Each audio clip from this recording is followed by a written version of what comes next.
റഹ്മത്തുള്ള. നമ്മൾ വളരെ പ്രധാനപ്പെട്ട ഇന്ത്യൻ ലിറ്ററേച്ചറിലെ കൂടുതൽ ചോദ്യം വരുന്ന 3 പേരാണ് ഫദ്ലുൽ ഹക്ക് ഹൈദരാബാദ്, അതുപോലെ ഫൈദുൽ ഹസൻ സഹാറൻപൂരി, ഇന്ന് ചർച്ച ചെയ്യുന്ന നവാബ് സിദ്ദീഖ് ഹസൻ ഖനൂജി. ഇതിങ്ങനെ തന്നെ പഠിച്ചു പോവുക. ആദ്യം വളരെ ഷോർട്ടായിട്ട് മൂപ്പരെ ജനന വർഷം ഒന്ന് പഠിക്കാം കേട്ടോ. 1832 അഥവാ 1248 ബാനിസ് ബറൈൽവിയിലാണ് ജനിക്കുന്നത്. ജനനം വളരെ പ്രധാനപ്പെട്ടതാണ്. 1832. ഓക്കെ, 1890 മരിച്ചു. ഒരു കൃത്യ വയസ്സാണ് 32 to 890. അതങ്ങനെ തന്നെ ഓർത്ത് വെക്കുക.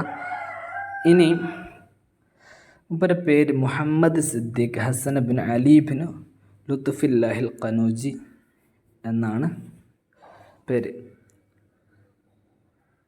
വുലിദ ഫിയോമി, ഹിജ്റ ബാനിസ് ബറൈൽവിയിലാണ് ജനിക്കുന്നത് കേട്ടോ. ബാനിസ് ബറൈൽവിയിൽ. ഓക്കെ, 1248 കേട്ടോ. അവിടെ ചെറിയൊരു മിസ്റ്റേക്ക് ഉണ്ട്. ഇവിടെ നമ്മൾ കൃത്യമായിട്ട് ഹിജ്റ വർഷം നമ്മൾ നേരത്തെ പറഞ്ഞിട്ടുണ്ട്, 1248 എന്നുള്ളത്. അപ്പോൾ നിങ്ങളവിടെ ചേർത്ത് വായിക്കുക. 1248 ജനിക്കുന്നത്. അങ്ങനെ ലമ്മ ബല സാദിസ് മിന്നുംരി, ചെറുപ്രായത്തിൽ തന്നെ 6 വയസ്സായപ്പോൾ ഉപ്പ മരണപ്പെട്ടു. യത്തീമായി ഫക്കീറായിട്ട് നടന്നു. അങ്ങനെയാണ് അദ്ദേഹം ഉമ്മയോടുകൂടെ ഖനൂജിലേക്ക് പോകുന്നത്. ഭോപ്പാൽ ഉദ്ദേശിച്ച് യാത്ര പോയി. അവിടേക്ക് ജോലി ആവശ്യാർത്ഥാണ് പോകുന്നത്. അവിടെ വെച്ചിട്ട് ജമാലുദ്ദീൻ സ്വദീഖി ദഹ്ലവി എന്ന് പറയുന്ന മന്ത്രിയെ കണ്ടുമുട്ടുന്നു. അങ്ങനെ അവിടെ വെച്ചിട്ട് അവർ നല്ല ബന്ധം സ്ഥാപിക്കുന്നു. പിന്നീട് ഈ ബന്ധം മോശമാകുന്നു. പിന്നീട് അദ്ദേഹം ഭോപ്പാലിൽ നിന്ന് യാത്ര പോകുന്നു. പിന്നീട് എന്ത് ചെയ്യാണ്, ആ പ്രശ്നം പരിഹരിക്കുന്നു. അവർ തമ്മിൽ പ്രശ്നം പരിഹരിച്ച് വീണ്ടും ഭോപ്പാലിലേക്ക് വരികയാണ്. അങ്ങനെ വഖാഇ എന്ന് പറയുന്ന മാഗസിൻ്റെ എഡിറ്ററായി ജോലി ചെയ്യുന്നു. പിന്നെ ഒരു ഹജ്ജിന് പോയി തിരിച്ചു വന്നു ഭോപ്പാലിലേക്ക് മടങ്ങിയെത്തി. അവിടെ വെച്ചിട്ട് വിദ്യാഭ്യാസ നവാറത്തുൽ മആരിഫ് അതിൻ്റെ സ്ഥാനം ഏറ്റെടുക്കുന്നു. പിന്നീട് അദ്ദേഹത്തിന് ഖാൻ എന്ന ലഖബ്, സിദ്ദീഖ് ഹസൻ ഖാൻ എന്നുള്ള ഒരു പദവി അദ്ദേഹത്തിന് കൊടുക്കുകയാണ്. അങ്ങനെ കൊടുത്തു നിൽക്കുന്ന സമയത്ത് അവിടെ വെച്ചിട്ട് ഭോപ്പാലിലെ മന്ത്രിയുടെ മകളെ വിവാഹം കഴിക്കുകയാണ്. ചെറിയ ഒരു ഇഷ്ടം വരികയും അവരോട്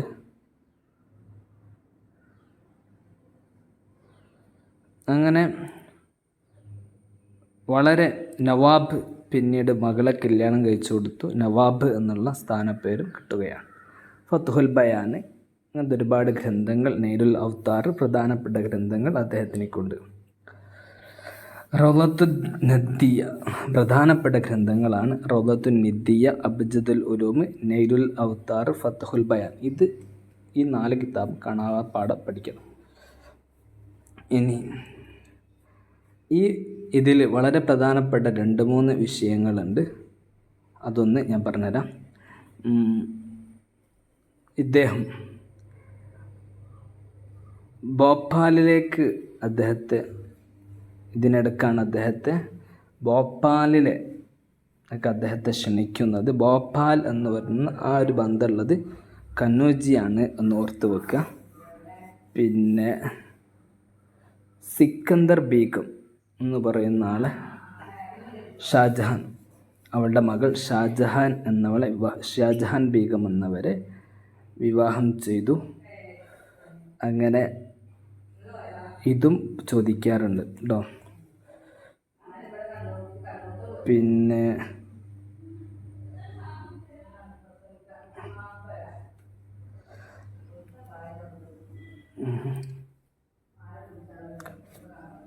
ബീഗം നല്ല ബുദ്ധിമതിയായിരുന്നത് കൊണ്ടാണ് അവരെ വിവാഹം ചെയ്തു കൊടുക്കാനുള്ള കാരണം. ഇത്രയാണ് പ്രധാനപ്പെട്ടത് ഗ്രന്ഥങ്ങൾ. ഇക്സിറു ഫി ഉസൂലി തഫ്സീർ വളരെ പ്രധാനപ്പെട്ട ഗ്രന്ഥമാണ്. പിന്നെ 200ഓളം കിതാബ് എഴുതിയിട്ടുണ്ട്. എല്ലാം കൂടി പഠിക്കൽ നടക്കൂല. പ്രധാനപ്പെട്ടത് നോക്കി വെക്കുക. സിറാജുൽ വഹാജ് ഫി കഷ്ഫി മത്താലിബി സ്വഹീഹ്. ബാക്കിയുള്ളത് ജസ്റ്റ് അബ്ജദുൽ ഉലൂം 3 കിസ്മ് 4 മുജല്ലദ, 1 വഷിയുൽ മർക്കൂം, സിഹാബുൽ മർക്കൂം, പിന്നെ റഹീഖുൽ മഖ്തൂം. ഇങ്ങനെ 3 തരമാണ് അബ്ജദുൽ ഉലൂമിൻ്റെ. അത് ചോദിക്കാറുണ്ട്. അബ്ജദുൽ ഉലൂം 3 കിസ്മാണ്, 4 മുജല്ലദകളാണ്. അതിൽ പറയുന്നത് ഒന്നാമത്തെ കിസ്മിൽ വഷിയുൽ മർക്കൂം, രണ്ടാമത് സിഹാബുൽ മർക്കൂം വിവിധയിനം ഫന്നുകൾ, മൂന്നാമത് റഹീഖുൽ മഖ്തൂം ഒരുപാട് കവികളുടെ ട്രാൻസ്ലേഷൻ തറാജുമുകൾ ബയോഡാറ്റകളാണ് അതിലുള്ളത്. കലിമത്തുൽ അംബരിയ ഫി മദഹി ഖൈറുൽ ബരിയ, മിസ്കുൽ ഖിത്താം ഒരുപാട് തവണ ചോദിച്ചിട്ടുണ്ട്. താജുൽ ഇക്ലീൽ മിൻ ജവാഹിരി മാസിർ തിറാസുൽ അഹ്വർ ആഖിരി വൽ അവൽ, റവത്തുൻ നിദ്ദിയ ഫി ശർഹി ദുററു ഷൗക്കാനിയാണ്. ഇത്രയും കാര്യങ്ങൾ ഓർത്ത് വെക്കുക. ഓക്കെ, ശുക്രാൻ ഇസ്തിമാഇക്കും.